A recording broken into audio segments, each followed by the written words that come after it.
Depuis plusieurs temps maintenant, je suis interpellé par quel est l'état de notre terrain, quel est l'état de notre vie. Mon cœur, ma vie, est-elle préparée à recevoir la bénédiction ? Parfois, je peux clamer que je veux la bénédiction, que je veux le miracle, que je veux un changement dans ma vie. Quelqu'un disait que si je vous demandais, et si on demandait à beaucoup de monde, qui veut du changement, tout le monde leverait la main, mais qui est prêt à changer ? Il y a un peu moins de monde qui lèverait la main. Pourquoi ? Parce qu'on veut toujours que ça change, mais on n'est pas forcément toujours prêt à ce que ça change. Et avec le Seigneur, il faut faire attention quand on prie parce que ce qu'on demande risque d'arriver. Et je ne peux pas simplement dire au Seigneur, fais comme ceci, fais comme cela, si je ne me prépare pas à ce que je demande. Et ça, c'est le principe de la foi. Si tu crois, tu verras la gloire de Dieu. C'est se préparer à la bénédiction, se préparer au miracle. Et puis, bien sûr, aussi, être à l'écoute de Dieu. Pourquoi ? Parce que ce n'est pas parce que je demande que je reçois. Même si la Bible dit « demandez et vous recevrez ». C'est si je demande selon la volonté de Dieu. Parce que parfois, je peux demander des choses, plein de choses dans la prière, j'ai le droit. Mais est-ce que Dieu a prévu de me donner ça ? Ça, c'est autre chose. Alors, partagez avec moi dans Luc chapitre 8, Luc 8, verset 5, voilà, merci. Un semeur sortit pour semer sa semence. Comme il semait, une partie de la semence tomba le long du chemin. Elle fut foulée aux pieds. Les oiseaux du ciel la mangèrent. Une autre partie tomba sur le roc. Quand elle fut levée, elle sécha parce qu'elle n'avait point d'humidité. Une autre partie tomba au milieu des épines. Les épines crurent avec elle et l'étouffèrent. Une autre partie tomba dans la bonne terre. Quand elle fut levée, elle donna du fruit au centuple. Après avoir ainsi parlé, Jésus dit à haute voix que celui qui a des oreilles pour entendre, entende. Ses disciples lui demandèrent ce que signifiait cette parabole. Il répondit, il vous a été donné de connaître les mystères du royaume de Dieu. Mais pour les autres, cela leur est dit en parabole, afin qu'en voyant, ils ne voient point et qu'en entendant, ils ne comprennent point. Voici ce que signifie cette parabole. La semence, c'est la parole de Dieu. Ceux qui sont le long du chemin, ce sont ceux qui entendent, puis le diable vient et enlève de leur cœur la parole, de peur qu'ils ne croient et soient sauvés. Ceux qui sont sur le roc, ce sont ceux qui, lorsqu'ils entendent la parole, la reçoivent avec joie. Mais ils n'ont point de racines, ils croient pour un temps, ils succombent au moment de la tentation. Ce qui est tombé parmi les épines, ce sont ceux qui, ayant entendu la parole, s'en vont et la laissent étouffer par les soucis, les richesses et les plaisirs de la vie. Ils ne portent point de fruits qui viennent à maturité. Ce qui est tombé dans la bonne terre, ce sont ceux qui, ayant entendu la parole avec un cœur honnête et bon, la retiennent et portent du fruit avec persévérance.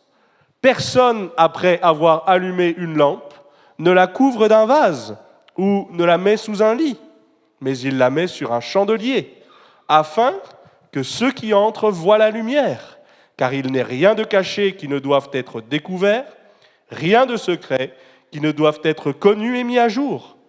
Prenez donc garde à la manière dont vous écoutez, car on donnera à celui qui a, mais à celui qui n'a pas, on ôtera même ce qu'il croit avoir. Amen. Je pense que la plupart d'entre nous, on a déjà entendu parler de cette parabole des terrains.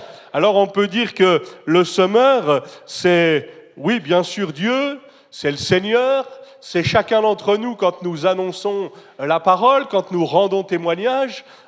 Quelqu'un qui parle du Seigneur, c'est un semeur. Encore faut-il bien en parler. Là, je ne vous parle pas de l'addiction, je ne vous parle pas d'un bon français, d'un beau vocabulaire et d'une bonne conjugaison, encore que. Mais je vous parle aussi d'annoncer ce que le Seigneur nous demande d'annoncer. Ça, c'est une chose. La parole, elle est lancée. La parole, elle est offerte. La question, c'est quel est l'état de mon cœur pour la recevoir? Et même plus précis que ça, quel est l'état de mes oreilles pour que je reçoive le message? Vous connaissez ces quelques expressions, il n'y a pas plus sourd que quelqu'un qui ne veut pas entendre. On peut connaître parfois des choses où, si je n'ai pas envie de comprendre, je ne comprendrai pas. Mais peut-être tout simplement de dire ce matin, puisque cette parole a été prononcée, est-ce que mes oreilles sont là pour entendre ce matin? Parce que c'est ça la différence. Le Seigneur, il diffuse sa parole. Il se laisse trouver, la Bible dit, même par ceux qui ne le cherchent pas. Et je voudrais nous poser la question à nous ce matin, est-ce que la parole de Dieu, elle percute encore mon cœur quand je l'entends? Et je ne vous parle pas de ce que je suis en train de vous apporter moi, mais même quand je la lis personnellement, à chaque fois que j'en entends parler, quel est l'effet de la parole sur mon cœur? Pas simplement pour dire, un tel prêche bien, l'autre c'est pas terrible, ah puis là le message était bien, là le message était pas terrible. C'est pas ça l'idée. C'est quand le Seigneur parle à mon cœur directement, comment je réagis? Et puis pas simplement de dire, ah Seigneur, si un tel ou un tel avait entendu ce message, ça leur aurait fait tellement de bien. Ah puis c'était pour eux, ah là c'est pour un tel. Et quand c'est pour moi? Je voudrais ce matin qu'on puisse s'occuper chacun pour notre part de notre terrain à nous. Oui, quand je veux m'occuper du terrain de l'autre, j'espère que c'est pas juste pour dire « Ah, qu'est-ce que mon terrain est mieux et qu'est-ce que le sien est complètement fichu ». Non, si je m'occupe du terrain de l'autre, c'est pour dire « Est-ce que tu as besoin d'aide ?» Vous savez, on est aujourd'hui dans une mentalité où il y en a peu qui font, mais il y en a beaucoup qui commentent. Quelqu'un qui fait quelque chose, tout de suite, les réseaux sociaux, ça se jette sur eux. Ah, il fait ceci, il fait comme ça. Et puis, beaucoup font rien à part commenter.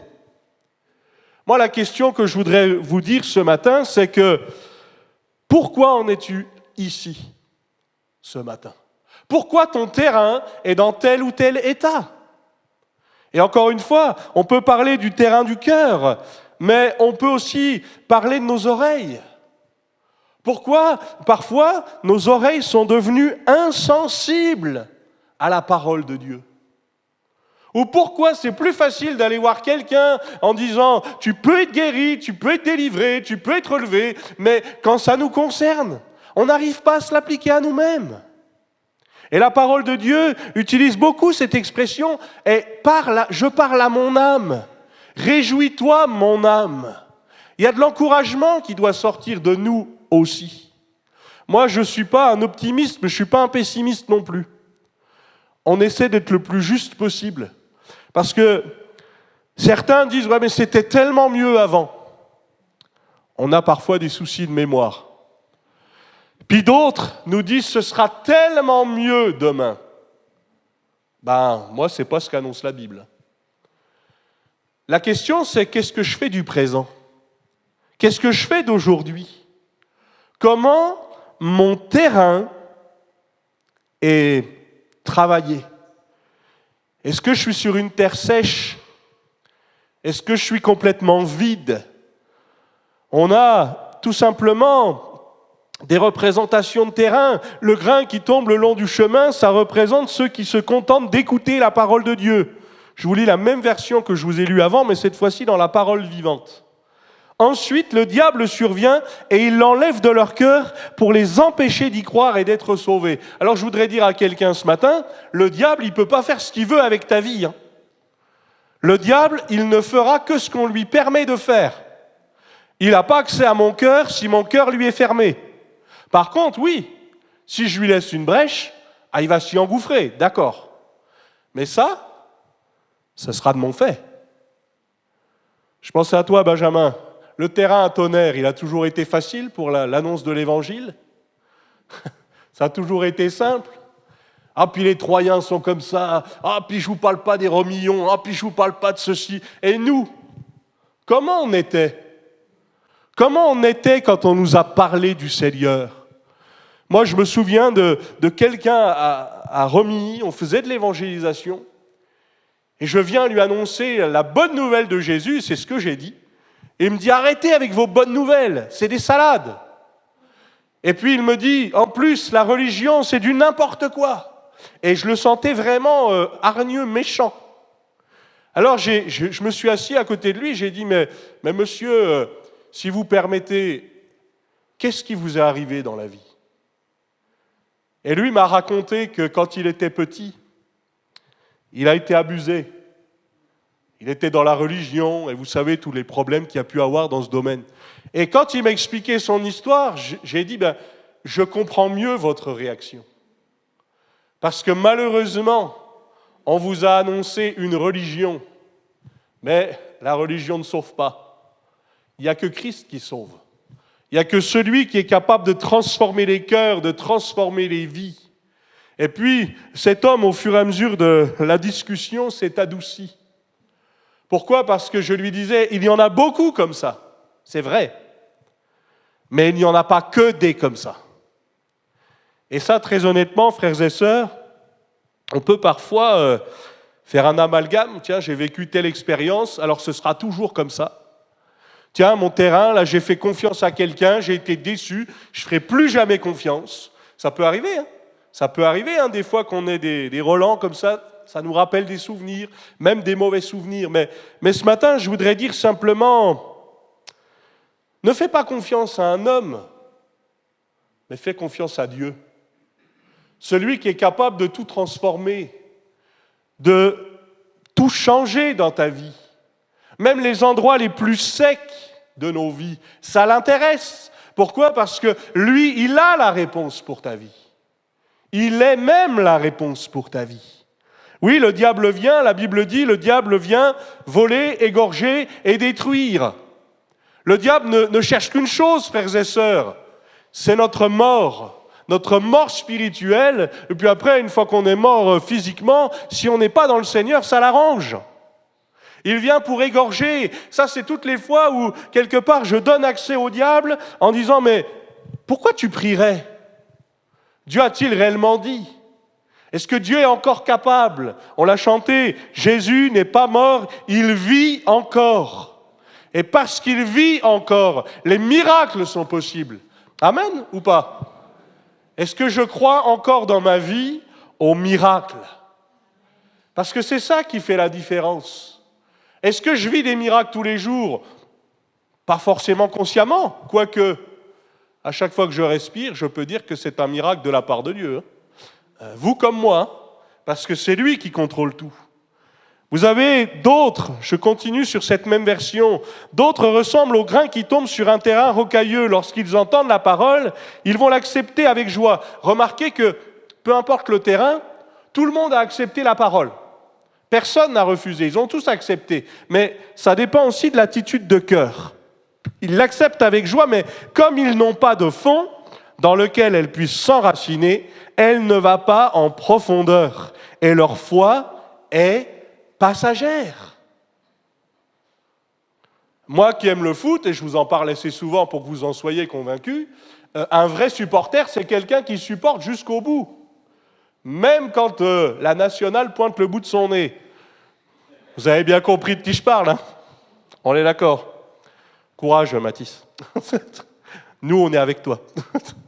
Mais ce que je veux dire, c'est que c'est facile de supporter quelqu'un qui gagne. C'est facile de se mettre avec quelqu'un qui réussit. Mais peut-être de dire à un moment donné, Seigneur, merci. Parce que toi, tu ne nous as pas abandonnés. Alors que peut-être on était au bord du chemin, on était au fond du trou, on valait plus rien. Et puis peut-être même aujourd'hui, on peut dire ça de nous peut-être. Tiens, personne ne s'intéresse à moi. Combien d'hommes, de femmes, de jeunes, de moins jeunes ont ouvert des comptes Facebook et tout ça, et ça, mais je vais devenir une star. Ouais, rigolez pas, parce qu'il y en a plein aujourd'hui comme ça. Et tous nos enfants font ça. De toute façon, ils vont à l'autre exemple aussi. Pourquoi? Parce qu'ils espèrent. Mais ça, c'est passager. Combien on a loué quelqu'un le lundi, et le mardi, on lui a craché dessus. Et puis, on l'a oublié le mercredi, bien sûr. Mais lui, le Seigneur, ne nous oubliera pas. Et peu importe le terrain sur lequel je suis, peu importe ce que je représente selon moi. Parce que parfois, ma manière de me voir n'est pas juste. Et là, on voit sur ces différents terrains, la question est, quelle place je laisse à la parole dans mes oreilles? Quelle place je laisse à la parole dans mon cœur? Quelle place je laisse à la foi dans ma vie? Et là, je pourrais nous poser aussi la question, quelle place on laisse au doute? Alors, quelle place on laisse à l'incrédulité? Vous savez que Jésus allait de lieu en lieu faisant du bien, mais il y a aussi des lieux où Jésus ne peut faire là que quelques miracles, très peu de miracles. Pourquoi? À cause de l'incrédulité du cœur. Moi, je n'ai pas à donner d'ordre à Jésus sur ce qu'il doit faire, il le sait. J'ai à lui ouvrir mon cœur pour qu'il le fasse. Je ne sais pas toujours ce qu'il va faire, je ne sais pas toujours comment il va le faire. Mais je sais que s'il a décidé de le faire, ça se fera. Pourquoi? Parce qu'il est tout-puissant. Et là encore, j'en veux notre présence encore aujourd'hui dans ce lieu. Parce que si le Seigneur n'était pas là, on ne serait plus là depuis bien longtemps encore. Et peut-être ce matin, de dire, mais moi je veux que mon terrain ne soit pas un terrain tout terrain, mais que ce soit de la bonne terre. Que ce soit de la bonne terre. Que je puisse me préparer à recevoir ce que Dieu a prévu. Parfois, je ne me doutais pas que Jésus ferait comme ça. Parfois, j'étais loin de m'imaginer que le Seigneur serait capable de faire de telle ou telle manière. Moi, quand je lis les textes, qu'y a-t-il d'étonnant de la part du Seigneur? Moi, Dieu m'étonne, non pas pour ce qu'il fait, mais pour comment il le fait. Parce que moi, j'aurais bien souvent pas fait comme lui. Mais lui, à chaque fois qu'il a fait, il a toujours bien fait. Est-ce que mon terrain, mes oreilles, mon cœur, ma vie, est toujours attentif, ouvert à ce que Dieu veut faire? Pas à ce que je veux qu'il fasse, à ce qu'il doit faire. Parce que ça aussi, c'est une nuance. Seigneur, tu dis, demandez et vous recevrez. Alors Seigneur, je te demande tout et n'importe quoi, et ça doit arriver. C'est pas ce que dit la Bible. C'est pas magique. Non, c'est si on demande quelque chose qui est selon la volonté de Dieu. Même si pour nous, c'est impossible. Pour lui, rien n'est impossible. Nous appartenons à ce Dieu à qui rien n'est impossible. Il dit et la chose arrive, il ordonne et elle existe. Et là encore, croyons que le Seigneur est capable de le faire. Je vous partage encore ce récit, toujours dans cette même version. La semence tombée au milieu des ronces représente ceux qui ont écouté la parole, mais en cours de route, les soucis quotidiens, la soif des richesses, l'appel des plaisirs, étouffent la jeune plante. Bon, vous voyez bien que ce n'est pas des textes qui nous correspondent, hein. On ne vit pas du tout dans ce même monde-là. Mais bien sûr que si. On vit dans ce monde-là. Vous savez, quelque part dans notre vie, Dieu a la place qu'on lui donne. Dieu a la place qu'on lui donne. Moi, je me souviens de cette petite mamie à Nancy qui me disait « Mais monsieur le pasteur, vous êtes plus proche de Dieu que moi ». Et je lui ai répondu « Je n'en sais rien ». C'est pas parce que moi j'ai le titre de pasteur que je suis plus proche de Dieu que vous. Ça se trouve, vous avez une communion plus forte que moi. Pourquoi? Parce que ça ne dépend pas du titre. Ça dépend de ce que je donne au Seigneur. Est-ce que je donne les restes au Seigneur? Est-ce que je me souviens du Seigneur que quand j'ai une galère? Ou est-ce que quand tout va bien, je l'oublie? Est-ce que, à l'inverse, quand tout va bien, je dis merci, et quand c'est la galère, Seigneur, tu fais jamais rien. On peut avoir ces tempéraments-là dans nos cœurs. On peut avoir des tempéraments, et c'est pour ça que les types de terrain, c'est notre vie, des tempéraments versatiles. On n'a pas toujours un même terrain. Mais ça dépend aussi de comment on se laisse interpeller. La bonne terre, c'est ceux qui, après avoir écouté la parole, ont un esprit ouvert et ils se laissent pénétrer et ils la retiennent avec un cœur honnête et bien disposé. David, quand il va entendre de la part du prophète, mais tu es cet homme-là, tu es cet homme qui a fait tuer, tu es cet homme qui a commis l'adultère, eh bien David, il va dire, ok, c'est moi. Il aurait pu se débarrasser du prophète, il était roi, il faisait ce qu'il voulait. Mais lui, il a bien compris que là, au-delà de l'interpellation d'un prophète, c'était Dieu qui était en train de l'interpeller. Et de lui dire, là, il faut que ça change. Comment je fais quand Dieu m'interpelle? Encore une fois, vous dire que il y a plusieurs fois dans la parole de Dieu cette expression que celui qui a des oreilles pour entendre, entende. 6 fois, cette expression, elle est répétée dans la parole de Dieu. Vous pourriez me dire, oui, mais si ce n'est pas pour entendre, elles servent à quoi mes oreilles? C'est la question qu'on peut se poser tous. À quoi elles servent? Et à quoi je m'en sers? Et puis, 7 fois, l'expression similaire est répétée dans l'Apocalypse, que celui qui a des oreilles pour entendre, entende ce que l'Esprit dit aux églises. Dès la fondation du monde, la création du monde par Dieu, Dieu a voulu du contact. Dieu a voulu se faire entendre par l'homme. Et d'ailleurs, il a su comment se faire entendre. Nous n'avons pas été tous interpellés de la même manière, mais le Seigneur a su exactement comment nous interpeller. Et encore une fois, c'est tellement facile de dire « Ah Seigneur, tu vois, lui là, c'est quand même pas terrible. Ah puis lui, ah là là, t'as vu l'état dans lequel il est. » Comme ça, on regarde la paille qu'il y a dans l'œil de l'un et puis on oublie la poutre qu'il y a dans notre œil à nous. Mais parfois le Seigneur dit « Attends, arrête de regarder l'autre dans un esprit de mauvais jugement et puis regarde-toi. Et puis on va s'occuper de toi aussi. » Parce que ce n'est pas le tout de faire un constat. Et bien souvent, même si les constats sont justes, ça n'empêche pas.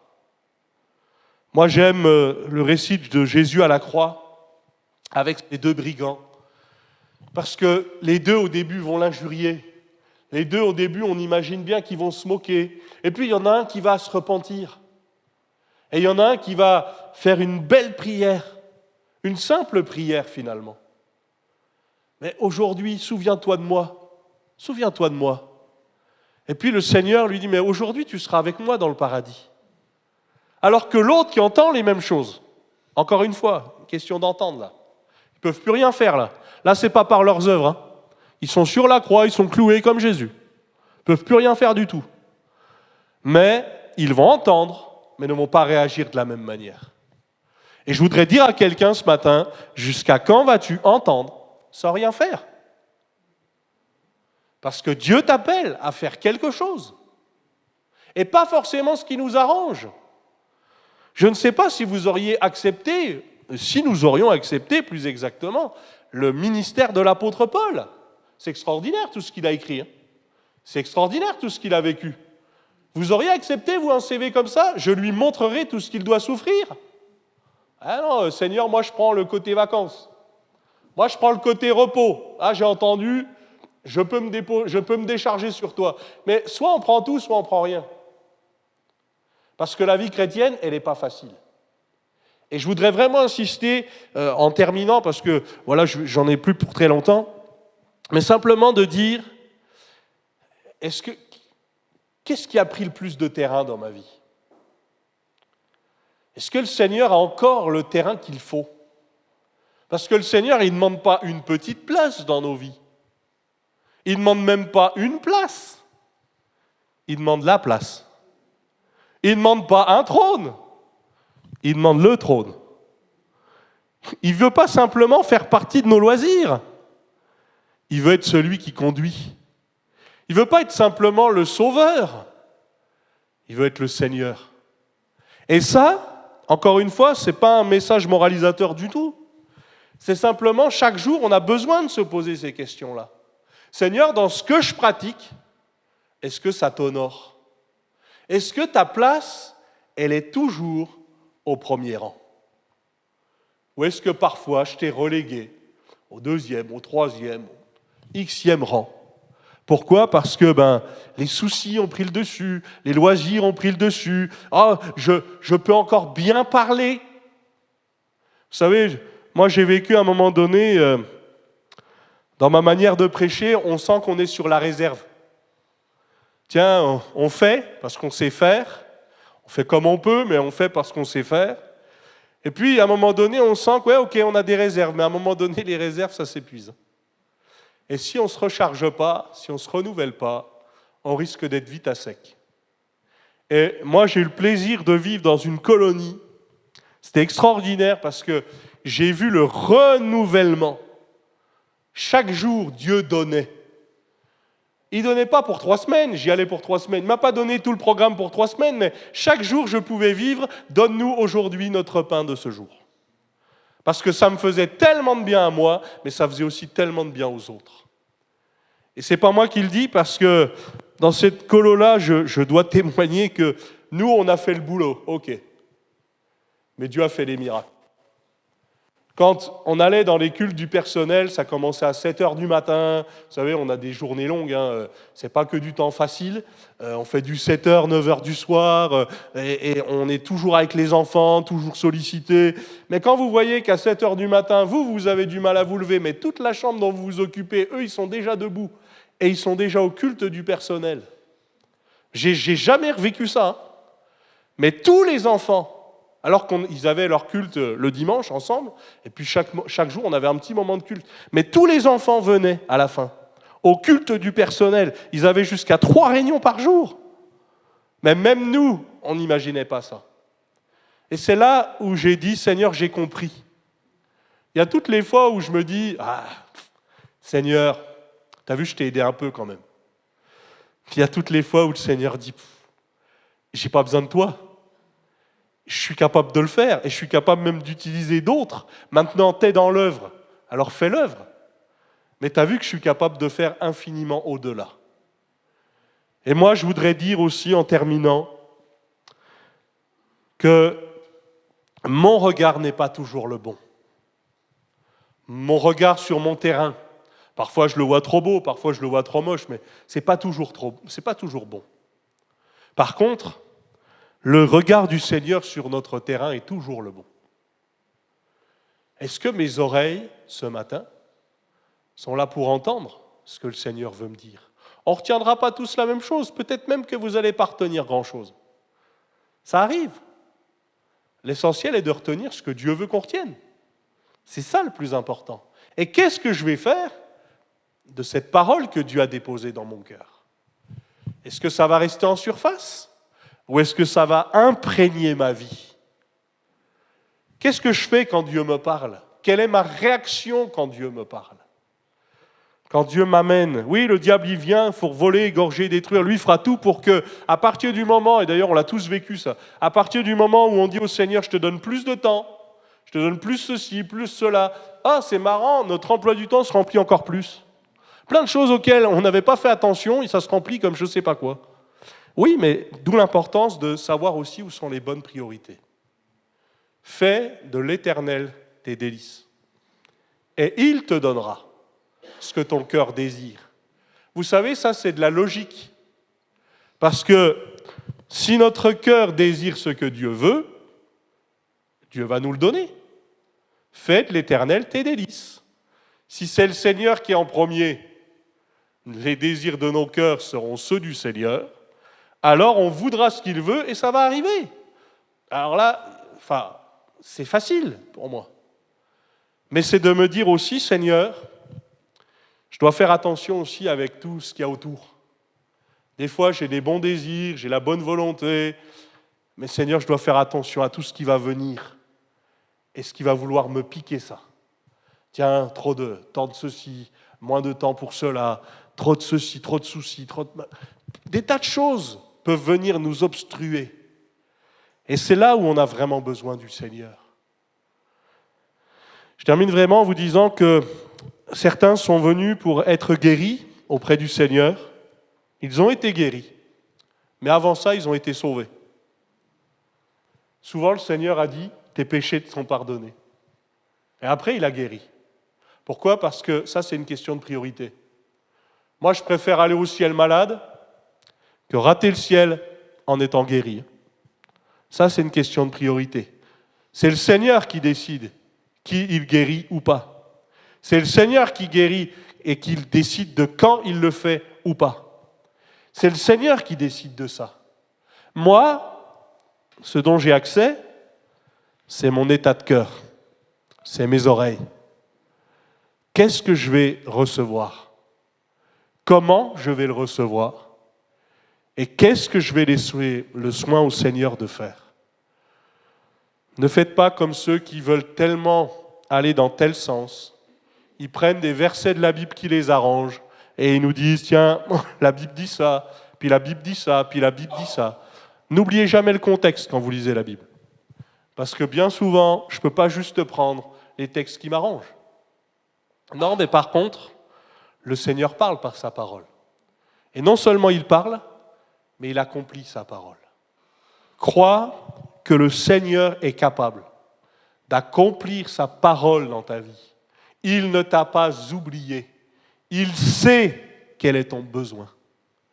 La question est, quelle place je vais lui laisser pour qu'il agisse? On prie le Seigneur ensemble? Seigneur, fais germer ta parole dans nos cœurs. Seigneur, on n'a pas besoin de faire germer les mauvaises herbes, les mauvaises pensées, les mauvais désirs. Ça, c'est des choses qui viennent naturellement en nous. C'est à nous de les chasser. Mais Seigneur, fais germer ta parole. Fais germer ta bonne parole dans nos cœurs. Que vraiment, Seigneur, tu puisses nous interpeller.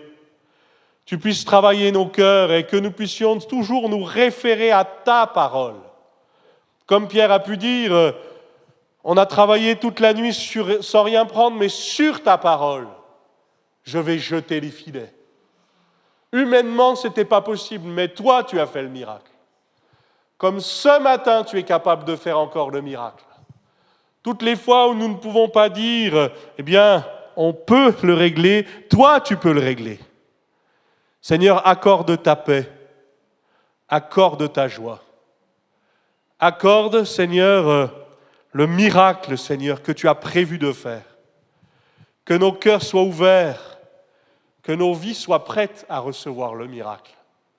Merci, Seigneur, parce que tu t'es fait homme pour que nous puissions être sauvés. Merci pour chacun et chacune d'entre nous. Tu es le fidèle et le véritable. Et Seigneur, je suis convaincu que ta parole ne retournera pas à toi sans effet. Seigneur, fais ton œuvre, renouvelle les forces de ceux et celles qui sont fatigués, chargés au milieu de nous. Fortifie, encourage, relève, restaure. Permets que quelqu'un puisse repartir de l'avant parce qu'il aura été fortifié par toi. Seigneur, merci pour ta fidélité. Merci pour ton conseil et qu'à ton seul nom soit toute la gloire. Amen. Amen. Merci pour votre attention.